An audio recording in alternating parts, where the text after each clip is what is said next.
इस वीडियो में हमने अम्ल और लवण के विलयनों के बारे में पढ़ा था कि उनके विलयनों में उनकी प्रबलता कितनी होती है, हाइड्रोजन की यानी कि हाइड्रोजन की पावर कितनी होती है और इसे हम किस तरीके से देख सकते हैं। तो उस संबंध में हमने पीएच स्केल के बारे में भी पढ़ा था और इस वीडियो में हम लवण के संबंध में और अधिक जानकारी लेंगे। इस वीडियो में हम सिर्फ और सिर्फ लवण के बारे में पढ़ेंगे और उसी के ही बारे में पूरी डिटेल में पढ़ेंगे। तो चलिए स्टार्ट करते हैं।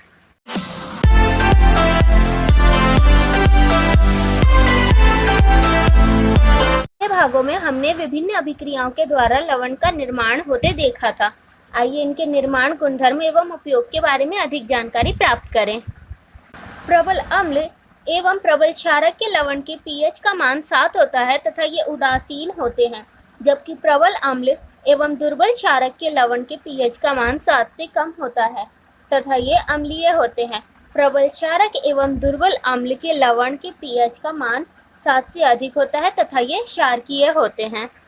तो यहाँ पे ये बताया गया है कि जो प्रबल अम्ल होते हैं तथा प्रबल क्षारक होते हैं, मतलब हम अगर एक कुछ भी बीकर वगैरह ले, उसमें हम प्रबल अम्ल डालें और प्रबल क्षारक को डालें, यानी कि प्रबल का मतलब होता है पावरफुल, तो दोनों ही अगर प्रबल हो तो उन दोनों को जब हम मिक्स करेंगे ना तो उसका पीएच 7 हो जाएगा, जो कि एक उदासीन विलयन होगा। और उदासीन होगा ये तो हम पहले से जान रहे हैं, क्योंकि अगर अम्ल एवं क्षारक दोनों मिलते हैं तो उदासीन ही होते हैं, वो दोनों एक दूसरे के इफेक्ट को कैंसिल आउट कर देते हैं। जबकि प्रबल अम्ल एवं दुर्बल क्षारक के लवण के पीएच का मान 7 से कम होता है। और जब हम एक कंटेनर में प्रबल अम्ल को डालें और दुर्बल क्षारक को डालें, वीक क्षारक होना चाहिए, दुर्बल मतलब कमज़ोर, प्रबल मतलब पावरफुल। ओके, तो अगर ऐसे विलयन हम तैयार करें तो जो उसका पीएच होगा वो 7 से कम होगा और ये होगा अम्लीय। और अगर हम एक और कंटेनर ले और उसके अंदर हम प्रबल क्षारक एवं दुर्बल अम्ल को मिलाएं तो उस विलयन के पीएच का मान जो होगा वो 7 से अधिक होगा और ये एक क्षारकीय विलयन तैयार होगा। तो होप आपको ये पैराग्राफ अच्छे से समझ आ गया होगा। भाई मजा आया, और मैं ये जो मजा है हिंदुस्तान के हर व्यक्ति को देना चाहता हूं। हमारा अगला टॉपिक है साधारण नमक से रसायन। आप जानते हैं कि हाइड्रोक्लोरिक अम्ल एवं सोडियम हाइड्रोक्साइड के विलयन की अभिक्रिया से उत्पन्न लवण को सोडियम क्लोराइड कहते हैं। तो यहाँ पे सोडियम क्लोराइड की डेफिनेशन दी गई है, इसे आप अपनी एनसीईआरटी में मार्क कर लीजिए। यहाँ पे है कि हाइड्रोक्लोरिक अम्ल एवं सोडियम हाइड्रोक्साइड की विलयन की अभिक्रिया से उत्पन्न हुए लवण को सोडियम क्लोराइड कहते हैं। इसी लवण को हम अपने भोजन में उपयोग करते हैं। ये जो सोडियम क्लोराइड होता है ये नमक के लिए यूज़ होता है, नमक को ही हम सोडियम क्लोराइड कहते हैं और ये हमारे घरों में भोजन बनाने में उपयोग होता ही है। ऊपर के क्रियाकलापों में आपने देखा होगा कि यह एक उदासीन लवण है। समुद्री जल में कई प्रकार के लवण घुले होते हैं, समुद्री जल में लवण होते हैं, ये भी हम जानते ही हैं, तभी तो उसका पानी थोड़ा नमकीन सा लगता है और लवण का मतलब होता है नमक ही। इन लवणों से सोडियम क्लोराइड को पृथक किया जाता है और इन्हीं सारे मिक्सचर से, मतलब ये एक समुद्र का पानी तो इसमें कई सारे लवण मिक्स होंगे और इसमें से हम सोडियम क्लोराइड को अलग करते हैं। विश्व के कई भागों में भी ठोस लवण का निक्षेप होता है। बड़े आकार के या क्रिस्टल प्रायः अपद्रवों के कारण भूरे रंग के होते हैं। इसे खनिज नमक कहते हैं। यह खनिज नमक तब बनाए जाते थे युगों के व्यतीत होने के साथ समुद्र का कोई हिस्सा सूख गया। खनिज नमक का खनन भी कोयले की तरह होता है।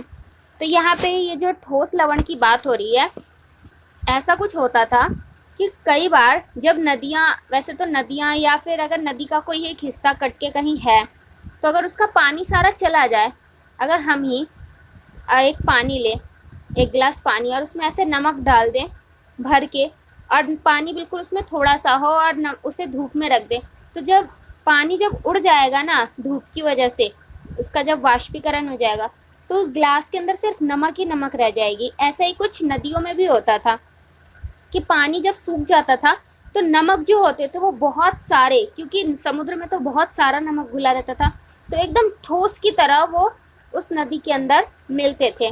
और इनकी जो खुदाई होती थी ये भी बिल्कुल कोयले की ही तरह होती है खुदाई, क्योंकि वो बहुत ही गहराई तक में भी मिलते हैं और बहुत ज़्यादा अमाउंट में मिलते हैं, इसलिए उनकी खुदाई करके उन्हें निकालना पड़ता है और वो ठोस रूप में रहते हैं।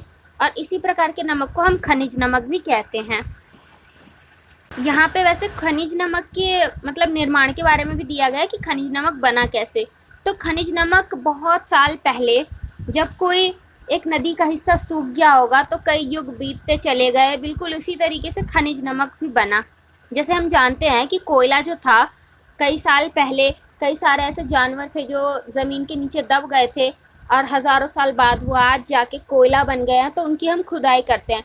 ठीक उसी तरीके से कई साल पहले हो सकता है कि कोई नदियाँ सूख गई हों जिसकी वजह से वो ठोस नमक जो है वो वहाँ हो और उसके ऊपर से फिर मिट्टी जम गई और फिर नदियाँ उस पर बह रही हो, इसलिए अंदर तक जाके बिल्कुल कोयले की तरह इस खनिज नमक की भी खुदाई होती है। आपने महात्मा गांधी के दांडी यात्रा के बारे में अवश्य सुना होगा। क्या आप जानते हैं कि हमारे स्वतंत्रता संग्राम में नमक एक महत्वपूर्ण प्रतीक था? तो आपने ये हिस्ट्री में पढ़ा ही होगा कि महात्मा गांधी ने दांडी यात्रा की थी जब अंग्रेज़ों ने नमक पे भी कर लगा दिए थे, यानी कि नमक के लिए भी हम इंडियंस को टैक्स देना पड़ता था। तो महात्मा गांधी ने ये सोचा कि नमक तो हमारी ही प्रॉपर्टी है क्योंकि वो तो नदियों से मिल रही है, उसके लिए भी हम क्यों टैक्स दें। तो महात्मा गांधी ने उस टाइम पे दांडी यात्रा की और नमक खुद से जाके बनाया दांडी में जाके समुद्र के किनारे, और ये जो कानून था कि हमें नमक के लिए टैक्स देना पड़ेगा उसे तोड़ा। और ये स्वतंत्रता संग्राम का एक बहुत ही बड़ा एक तरीके का संग्राम था कि महात्मा गांधी ने ऐसा किया।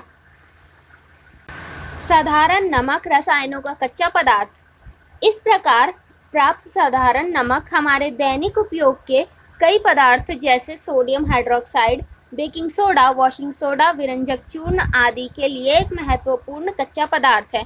आइए देखते हैं कि कैसे एक पदार्थ का उपयोग विभिन्न पदार्थ बनाने के लिए करते हैं। तो ये जो साधारण नमक है इसके बारे में यहाँ पर दिया गया है कि हम इसका बहुत सारे दैनिक उपयोगों में काम करते हैं। सोडियम हाइड्रोक्साइड बनाते हैं, बेकिंग सोडा, वॉशिंग सोडा। तो हम आगे यही पढ़ेंगे कि आखिर एक नमक से हम इतनी सारी चीज़ें कैसे बना लेते हैं।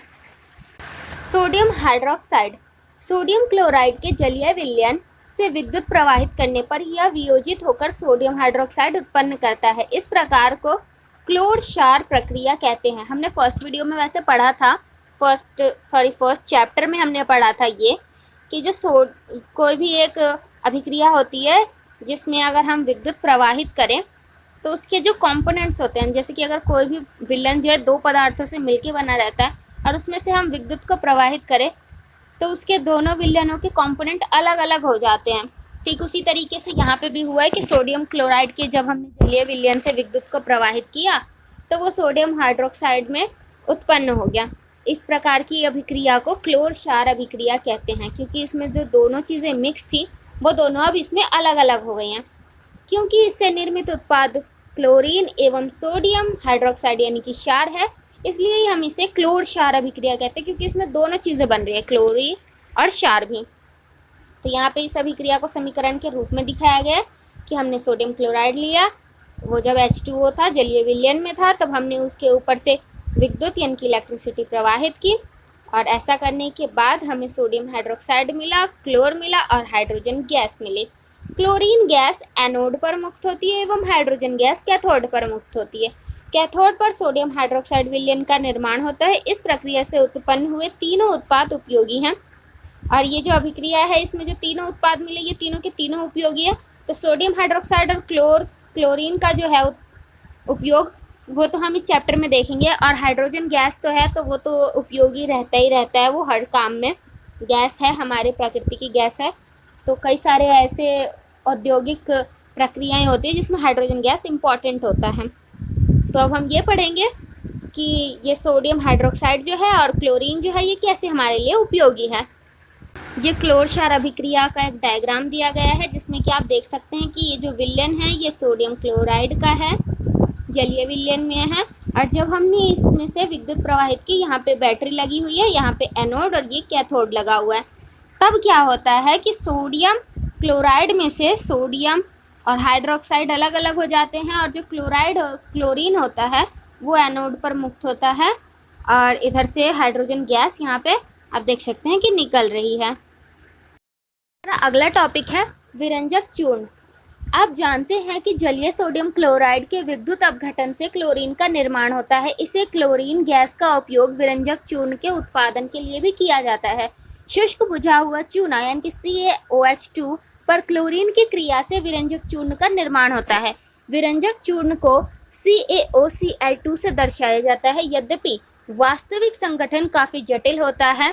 तो यहाँ पे हमने विरंजक चूर्ण के बारे में देखा, जो कि हमें सोडियम क्लोराइड से ही प्राप्त होता है, उसका विद्युत अपघटन करके। अपघटन के बारे में आपने प्रीवियस क्लासेस में भी पढ़ा होगा कि अपघटन का मतलब होता है जब किसी भी एक पदार्थ को मतलब कई सारे टुकड़े में वो बट जाते हैं, तो वो एक तरीके का वो अपघटन कहलाता है। और विद्युत मतलब अगर करंट देकर हम किसी पदार्थ का अपघटन करवा रहे हैं, उसको उसके कई सारे कंपोनेंट में हम बांट रहे हैं, तो उसका विद्युत अपघटन कहलाएगा। तो इसी तरीके से करके हम विरंजक चूर्ण का निर्माण करते हैं। और अब यहाँ से यहाँ तक के पैराग्राफ में विरंजक चूर्ण के निर्माण के बारे में बताया गया है। जैसे कि जब ये सोडियम क्लोराइड का हमने विद्युत अपघटन करवाया, तो उस टाइम पे क्लोरीन का निर्माण होता है। काफ़ी बड़ी अमाउंट में क्लोरीन उस टाइम पे रिलीज़ होती है, और उसी टाइम पे जो क्लोरीन गैस होती है, अगर हम उसका बुझे हुए चूने के साथ क्रिया करवा दें तो विरंजक चूर्ण का निर्माण होता है। और ये जो विरंजक चूर्ण है, इसका जो सूत्र होता है ये है CaOCl2। ये नोट करने वाली लाइनें हैं, इस पूरे पैराग्राफ को आप अंडरलाइन कर लीजिए। और यहाँ पे इसका पूरा का पूरा समीकरण भी दिया गया है, जो कि कई बार एग्जाम में पूछा भी जा सकता है कि विरंजक चूर्ण के निर्माण के समीकरण को भी बताइए। और अब यहाँ पे दिए गए हैं विरंजक चूर्ण के उपयोग। तो यहाँ पे ये तीनों ही के तीनों पॉइंट ही बहुत ज़्यादा इंपॉर्टेंट है। पहला पॉइंट है, वस्त्र उद्योग में सूती एवं लिनेन के विरंजक के लिए, कागज़ की फैक्ट्री में, लकड़ी के मज्जा एवं लॉन्ड्री में साफ कपड़ों के विरंजन के लिए हम विरंजन चूर्ण का उपयोग करते हैं। कई रासायनिक उद्योगों में इसे एक उपचायक के रूप में भी उपयोग में लाया जाता है, एवं पीने वाले जल को जीवाणुओं से मुक्त करने के लिए। तो तीनों पॉइंट इंपॉर्टेंट है, market too important. Baking soda. Baking soda का उपयोग आमतौर पर रसोई घर में स्वादिष्ट खस्ता पकौड़ी आदि बनाने के लिए किया जाता है। कभी कभी इसका उपयोग खाने की शीघ्रता को पकाने के लिए भी किया जाता है। इस यौगिक का रासायनिक नाम सोडियम हाइड्रोजन कार्बोनेट है, यानी कि NaHCO3 है। इसको बनाने में सोडियम क्लोराइड का उपयोग एक मूल पदार्थ के रूप में किया जाता है। बेकिंग सोडा जो कि एक कॉमन किचन फूड है, किचन का एक यूज़ में आने वाला सामान है बेकिंग सोडा, जो कि हम बहुत यूज़ में लाते रहते हैं। तो ये इससे तो हम जानते हैं कि बेकिंग सोडा क्या होता है। अब यहाँ पे हम बेकिंग सोडा के बारे में, उसके सूत्र को पढ़ेंगे और उसके निर्माण के बारे में पढ़ेंगे। बाकी हम उसका उपयोग तो जानते ही हैं कि वो स्वादिष्ट खस्ता पकौड़ी बनाने के लिए या खाना को कभी कभी जल्दी बनाने के लिए यूज़ में लाया जाता है। तो यहाँ पे इसका सूत्र दिया गया है, जो कि है NaHCO3। और यहाँ पे इसके निर्माण को भी दिखाया गया है कि सोडियम हाइड्रोजन कार्बोनेट यहाँ पे कैसे बना है। तो जो क्लोर क्षार अभिक्रिया होती है, जिसमें NaCl को रिएक्ट करवाया जाता है, हाइड्रोजन गैस रहती है, उस टाइम पे कार्बन डाइऑक्साइड रहती है, और NaH3 यानी कि अमोनियम भी रहती है। उस टाइम पे क्या होता है, जो NaNH यहाँ से NCO3 ये सारे मिक्स होकर के सोडियम हाइड्रोजन कार्बोनेट बना लेते हैं, और यहाँ से रह गया क्लोराइड NH3। तो आप इसे अच्छे से याद कर सकते हैं, आप देखेंगे ध्यान से। तो ये जो पूरा का पूरा समीकरण है, ये इतना भी ज़्यादा मुश्किल नहीं है। यहाँ से हाइड्रोजन एक सोडियम हाइड्रोजन कार्बोनेट में चला गया, और एक हाइड्रोजन यहाँ पे अमोनियम क्लोराइड में आ गया है, और क्लोराइड सिंपली यहाँ पे, और NaH3 ये पूरा का पूरा यहाँ पे है। तो ये बहुत ईजी है, उतना हार्ड भी नहीं है। क्रियाकलाप 2.14 में, क्या आपने सोडियम हाइड्रोजन कार्बोनेट के pH के मान की जांच की थी? क्या आप यह स्थापित कर सकते हैं कि क्यों इसको उपयोग एक अम्ल को उदासीन करने में किया जाता है? यह एक दुर्बल संक्षारक क्षारीय लवण है। खाना पकाते समय इसे गर्म करने पर निम्न अभिक्रिया होती है। तो सोडियम हाइड्रोजन कार्बोनेट को हमने लिया है, और उस टाइम पे जब हमने उसे हीट दिया तो वहाँ पे सोडियम कार्बोनेट का निर्माण हुआ, और हाइड्रोजन गैस और कार्बन डाइऑक्साइड भी निकली है। और वैसे इसमें ये कहा गया है कि हम उसे एक तरीके के क्षारक के रूप में, मतलब अम्ल पदार्थ को उदासीन करने के रूप में क्यों लेते हैं? तो अम्ल पदार्थ को उदासीन करने के रूप में लेने का कारण यही है कि ये जो सोडियम हाइड्रोजन कार्बोनेट है, यानी कि बेकिंग सोडा है, ये क्षारीय पदार्थ का क्षारीय इसका नेचर होता है, इसलिए हम इसको अम्ल को उदासीन करने के लिए लेते हैं। अब यहाँ पे बेकिंग सोडा के उपयोग दिए गए हैं। 2 उपयोग तो हमने ऊपर ही देख लिए थे। अब अगला है बेकिंग पाउडर बनाने में जो baking soda sodium hydrogen carbonate एवं टेट्रिक अम्ल जैसे एक मंद खाद्य पदार्थ का मिश्रण है। जब बेकिंग पाउडर को गर्म किया जाता है तो जल में मिलाया जाता है तो निम्न अभिक्रिया होती है।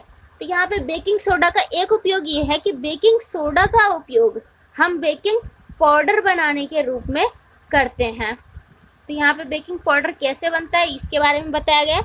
हमने यहाँ पे सोडियम हाइड्रोजन कार्बोनेट लिया है और किसी भी अम्ल से हमने यहाँ पे इसे रिएक्ट करवा दिया। जैसे यहाँ पे दिया हुआ है टेट्रिक अम्ल जैसे मंद खाद्य पदार्थ जो कि बहुत धीरे रिएक्ट करने वाले हो ना, उससे हमने रिएक्ट करवाया बस। और यहाँ पे आप देख सकते हैं कि सोडियम का जो लवण है वो प्राप्त हुआ और इसी लवण को हम सोडियम बेकिंग पाउडर कहते हैं। अब अगला इसका उपयोग है। इस अभिक्रिया में उत्पन्न कार्बन डाइऑक्साइड के द्वारा पावरोटी एवं केक में खमीर का मतलब होता है जब वो केक या कोई भी पावरोटी होती है वो फूल जाती है तो उसे खमीर लगना कहते हैं। फूल या उभर जा सकता है तो इससे यह मुलायम एवं स्पॉन्जी हो जाता है। सोडियम हाइड्रोजन कार्बोनेट भी एंटासिड की एक संघटक है। क्षारीय होने के कारण यह पेट में अम्ल को अत्यधिक उदासीन करके राहत पहुंचाता है। इसका उपयोग सोडा अम्ल अग्निशामक बनाने के लिए भी किया जाता है। तो यहाँ पे हमने बेकिंग सोडा के कई सारे उपयोग देखे। पहला तो था कि उसका उपयोग बेकिंग पाउडर बनाने में किया जाता है। यहाँ पे है कि हमने अग्निशामक बनाने के लिए उसका यूज़ किया। अग्निशामक वो होता है जिससे मशीन से हम आग बुझाते हैं, वो अग्निशामक कहलाते हैं। तो इन मशीनों के अंदर की गैस बनाने के लिए इसका यूज़ किया जाता है और एंटासिड के लिए भी किया जाता है इसका उपयोग बेकिंग सोडा का। अगला टॉपिक है ये धोने का सोडा। धोने के सोडा मतलब वॉशिंग पाउडर की यहाँ पे वैसे बात हो रही है। तो वॉशिंग पाउडर का जो सूत्र होता है वो होता है Na2CO3.10H2O, यानी कि इसमें जो H2O होंगे वाटर के जो मोल्स होंगे वो 10 मोल्स होंगे वाटर के। ये धोने के सोडे का फॉर्मूला। एक अन्य रसायन जिसे सोडियम क्लोराइड से प्राप्त किया जाता है, आप ऊपर देख चुके हैं कि बेकिंग सोडा को गर्म करके सोडियम कार्बोनेट प्राप्त किया जा सकता है। सोडियम कार्बोनेट के पुनः क्रिस्टलीकरण से धोने का सोडा प्राप्त होता है। यह भी एक क्षारकीय लवण है। तो ये धोने का जो सोडा होता है ये एक क्षारकीय टाइप का लवण होता है और यहाँ पे इसके प्राप्त करने की विधि दिखाई गई है कि धोने के सोडे को हम किस तरीके से प्राप्त करते हैं। तो ऊपर हमने जो अभी अभिक्रिया देखी थी जिसके अंदर ये था कि बेकिंग सोडा हमने कैसे प्राप्त किया था ये हमें पता चला था, जो कि हमने सोडियम क्लोराइड की जब अभिक्रिया कराई थी तो हमें बेकिंग सोडा मिला था।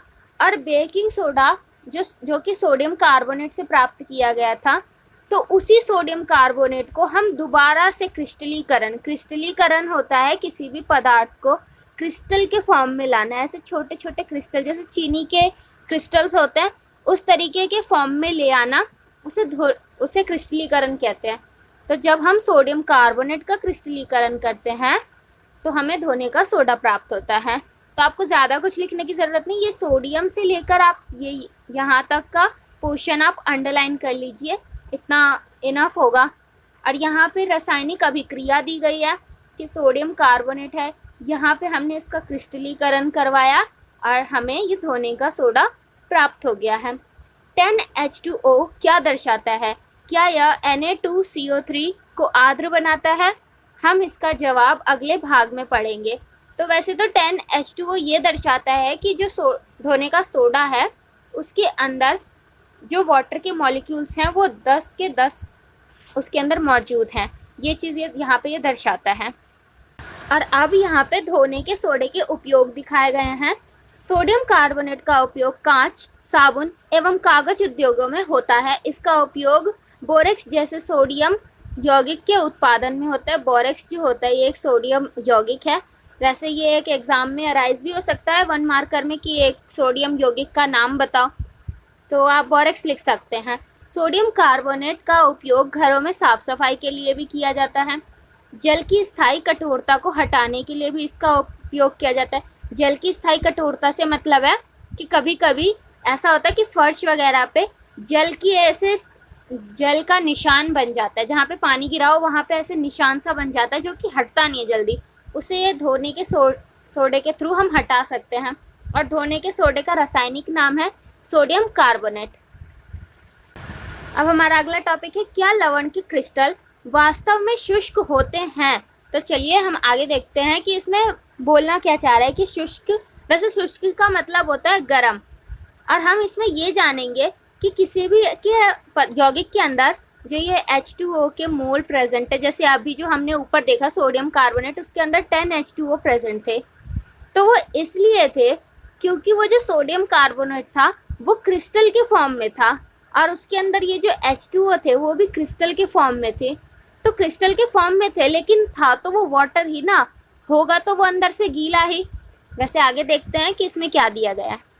तो आगे यहाँ पे एक अभिक्रिया दी गई थी जिसके अंदर हमने कॉपर सल्फेट के कुछ क्रिस्टल लिए हैं, और क्रिस्टल में से हम जल को हटा रहे हैं क्योंकि क्रिस्टल फॉर्म में है, तो इसके अंदर H2O भी प्रेजेंट होगा, लेकिन वो क्रिस्टल के फॉर्म में प्रेजेंट होगा। तो यहाँ पे एक बर्नर के ऊपर हम इसे गर्म कर रहे हैं, और हम देखेंगे कि ये जो परख नली है इसके साइड साइड में हमें जल की बूंदें दिखाई देंगी। तो ये ऐसा इसलिए होता है क्योंकि गर्म करने पर जो कॉपर सल्फेट के क्रिस्टल के अंदर वाटर था वो वाटर निकल के यहाँ पे परख नली के साइड साइड में एकत्रित हो रहा है, इसलिए हमें जल की बूंदें वहाँ पे दिखाई दे रही है। तो इसका आंसर होगा कि जो क्रिस्टल होते हैं वो असल में शुष्क नहीं होते बल्कि वो आर्द्र होते हैं। आर्द्र का मतलब होता है गीलापन। तो आर्द्र मतलब हल्का हल्का गीला होना, वो आर्द्र कहलाता है। इसलिए जितने भी क्रिस्टल होते हैं जिनके अंदर वाटर प्रेजेंट होते हैं, तो वाटर उसके अंदर सिर्फ क्रिस्टल फॉर्म में होते हैं, लेकिन उनकी जो नेचर होता है वो आर्द्र ही होता है। शुष्क दिखने वाले कॉपर सल्फेट क्रिस्टलों से क्रिस्टलन का जल कहते हैं। मतलब क्रिस्टलन का जल यहाँ पे ये कहा गया है कि जो अभी हमने कॉपर सल्फेट देखा उसमें से जो क्रिस्टल था और उसके अंदर वाले जल को हम क्रिस्टलन का जल कहते हैं। जब हम क्रिस्टल को गर्म करते हैं तो यह जल हट जाता है एवं लवण का रंग श्वेत हो जाता है। तो लवण का जो रंग होता है वो श्वेत इसलिए होता है, क्रिस्टल का जो रंग होता है पहले वो ब्लू कलर का होता है, लेकिन जब हम उसे गर्म करते हैं तो उसमें से जल निकल जाता है, और जल जब निकल जाता है तो इसका रंग श्वेत हो जाता है। यदि आप क्रिस्टल को पुनः जल में भिगोते हैं तो क्रिस्टल का रंग नीला हो जाता है और वापस वही रंग पे हो जाता है वो। लवण के एक सूत्र इकाई में जल के निश्चात अणुओं की संख्या को क्रिस्टलन का जल कहते हैं।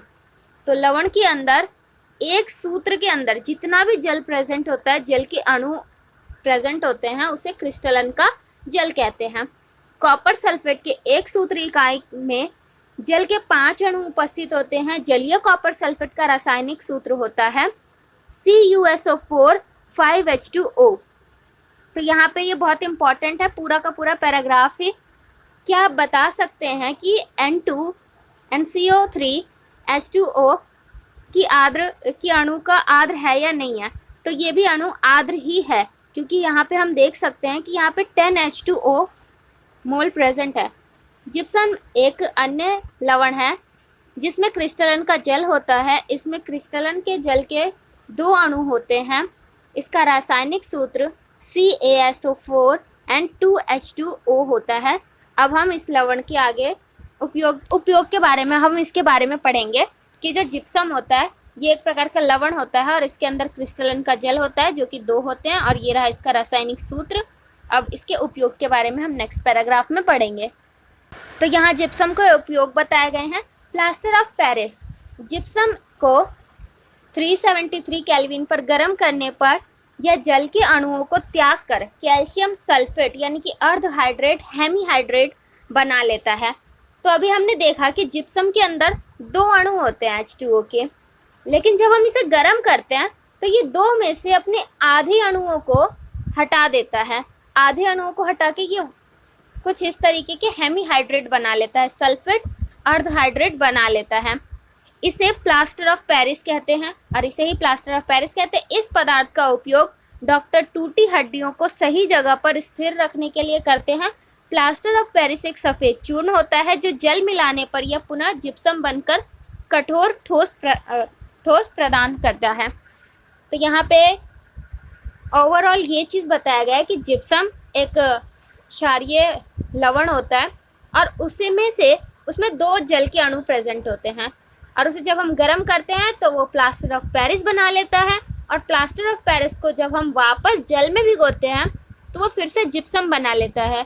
तो वो एक वाइट कलर का पाउडर होता है प्लास्टर ऑफ पेरिस, और जब हम उसे जल में भिगोते हैं और टूटी हुई हड्डियों को ठीक करने के लिए उसका यूज़ करते हैं, तो जल में भिगोते ही वो वापस जिप्सम में बदल जाता है और जिप्सम बिल्कुल एक ठोस पदार्थ बना लेता है। तो यहाँ पे दिया गया है, ये रहा प्लास्टर ऑफ पेरिस और इसके अंदर हम यहाँ पे वाटर ऐड कर रहे हैं, तो वाटर ऐड करने के बाद ये वापस से जिप्सम बना ले रहा है।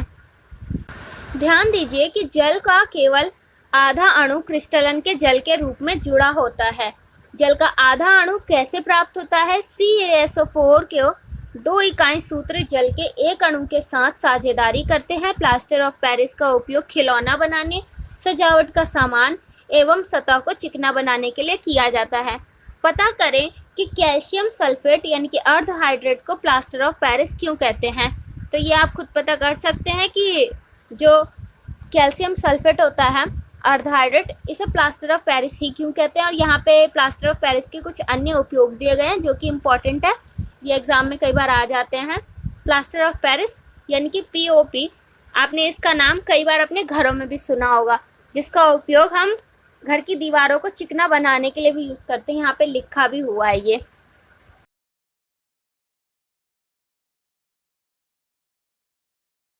खत्म,